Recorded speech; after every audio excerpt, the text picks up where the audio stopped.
Assalamualaikum warahmatullahi wabarakatuh. Di kesempatan kali ini, kami akan melaksanakan debat toleransi antar umat beragama di lingkungan masyarakat.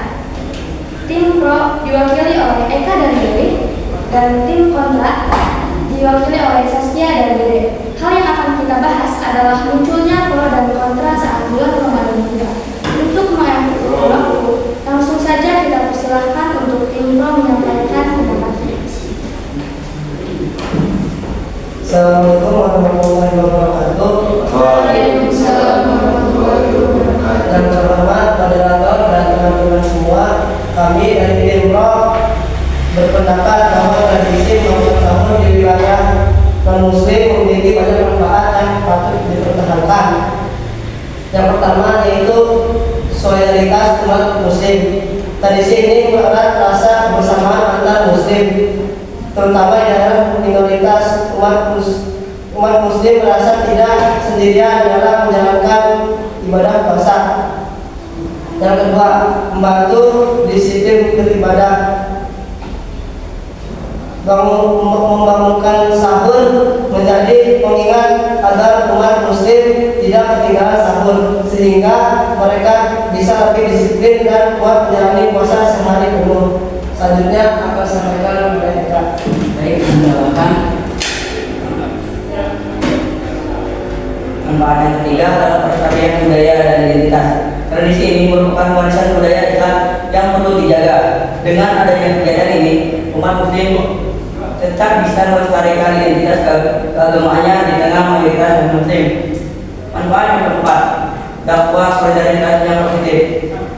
Jika dilakukan dengan cara sopan dan tidak mengganggu tradisi, menggunakan sahur ini dapat menjaga sarana memperkenalkan Ramadan kepada masyarakat non-muslim, sehingga tercipta sikap yang saling menghormati. Dengan demikian, kami tim Pro meyakini bahwa menggunakan sahur ini di wilayah non-muslim bukan sekedar tradisi, melainkan bentuk solidaritas, kedisiplinan, pelestarian kebudayaan, dan dakwah sosial yang penuh nilai positif. Terima kasih. Wassalamualaikum warahmatullahi wabarakatuh. Waalaikumsalam warahmatullahi wabarakatuh. Baik, terima kasih untuk tim pro atas pendapatnya. Selanjutnya dipersilakan untuk tim kontra untuk menyampaikan argumennya. Baik, Assalamualaikum warahmatullahi wabarakatuh. Terima kasih kepada moderator karena telah menyerahkan saya untuk menyampaikan pendapat. Sebelumnya, saya sangat menghormati umat Islam yang sedang berpuasa. Namun, sebagai masyarakat non-muslim, saya merasa kegiatan membangunkan sahur dengan cara berkeliling menggunakan pengeras suara di tengah malam bisa menimbulkan gangguan bagi orang lain. Tidak semua orang sedang berpuasa. Ada anak kecil, ada lanjut usia, atau orang sakit yang membutuhkan istirahat. Jika membangunkan sahur dilakukan dalam berisik, hal ini bisa mengurangi kenyamanan sebagian warga. Selanjutnya akan ditambahkan oleh Saskia. Baik, izin menambahkan ya. Mungkin sebaiknya kegiatan membangunkan sahur itu dilakukan dengan cara yang lebih bijak. Misalnya hanya dengan di lingkup masjid atau dengan cara yang tidak mengganggu ketenangan warga lain. Dengan begitu toleransi akan bisa lebih terjaga, ibadah pun tetap berjalan, dan kenyamanan bersama pun tetap terpelihara. Cukup sekian. Baik, terima kasih untuk tim pro dan tim kontra atas argumennya. Selanjutnya kita dengarkan pertanyaan dari tim kontra kepada tim. Baik, izin bertanya ya. Apakah kegiatan membangunkan sahur dengan pengeras suara di tengah malam tidak termasuk mengganggu hak masyarakat lain yang membutuhkan istirahat?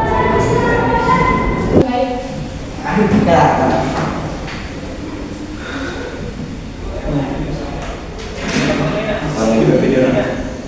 Dia bisa Pak. Oke, terima kasih atas pertanyaan dari tim kontra. Kegiatan membangunkan sahur dengan pengeras suara di tengah malam memang dapat dipersoalkan karena hak atas istirahat. Setiap orang berhak mendapatkan istirahat yang cukup tanpa terganggu suara keras di luar rumah. Warga non-muslim atau muslim yang tidak sahur bisa merasa terganggu apabila jika waktunya masih dini hari. Aturan kebisingan.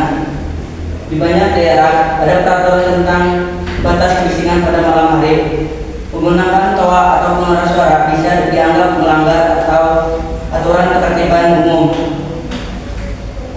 Solusinya, tetap menjaga tradisi pakai cara yang lebih bijak, misalnya lewat grup WhatsApp, alarm pribadi, atau pengingat tanpa suara keras yang mengganggu lingkungan. Cukup sekian dari saya. Izin menyangka, tadi disebutkan dengan cara menggunakan alarm. Bagaimana jika dengan solusi itu tidak efektif? Apakah ada solusi lain? Terima kasih atas penjelasan dari tim kontra. Izin menjawab.